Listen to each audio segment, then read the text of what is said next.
பாட்டி கோயிலுக்கு போயிருக்காங்கல்ல, எப்பமா வருவாங்க?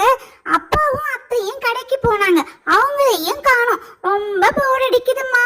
சுபே, நான் உன்னை விளையாட கூப்பிட்டா வரமாட்டேன்னு சொல்ற. நீனும் நானும் விளையாடலாம்ல. நீ அத்தை கூட தான் விளையாடவன் அடம் பிடிக்கிற. நான் என்ன செய்வேன்? பப்பு, சுபு, நான் உங்க அப்பா கிட்ட சொன்னேன், மதுவை கூட்டிகிட்டு போகாதீங்க. அவளை கூட்டிகிட்டு போனா நிறைய செலவு வைப்பா, உங்களுக்கு அதை வாங்கி கொடுங்க இதை வாங்கி கொடுங்கன்னு கேப்பா அப்படின்னு நான் சொன்னேன். அவரு தான் கேட்கல. அங்க பாருங்கம்மா, அப்பாவும் மது அத்தையும் வந்துட்டாங்க. ஆனா கையில பெரிய ஏதோ பார்சல் எடுத்துட்டு வந்திருக்காங்க. என்ன வாங்கிட்டு வந்திருக்காங்கன்னு தெரியலையே. ஆமா சுபு, நீ சொன்ன மாதிரி பெரிய பார்சலா இருக்கே. அப்பாவும் அத்தையும் அப்படி என்னதான் வாங்கிட்டு வந்திருக்காங்க? ஒரு வருஷத்துக்கு தேவையான எல்லா மளிகை ஜாமும் வாங்கிட்டு வந்துட்டாங்களா? தெரியலையே, கிட்ட வந்து பார்த்தாதான் தெரியும். பார்சலை பார்க்கணும் போல இருக்கு. ராதா, என்ன அங்கே நிக்கிற? பார்சலை வந்து புடி. என்னால பிடிக்க முடியல. இந்த சைடு மது புடிச்சிட்டு இருக்கா. 2 பேரும் சேர்ந்து கீழே போட்டுற போறோம். இந்த பார்சலை புடிச்சு கொஞ்சம் கீழே இறக்குமா?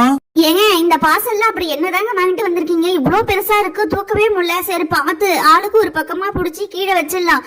எனக்கு அந்த பார்சல்ல என்ன இருக்குன்னு தெரிஞ்சுக்கணும். அப்பா, அப்படி என்னதாப்பா இந்த பார்சல்ல வாங்கிட்டு வந்திருக்கீங்க? கண்டிப்பா நாங்க சீக்கிரமா பார்க்கணும். சீக்கிரம் ஓபன் பண்ணுங்கப்பா.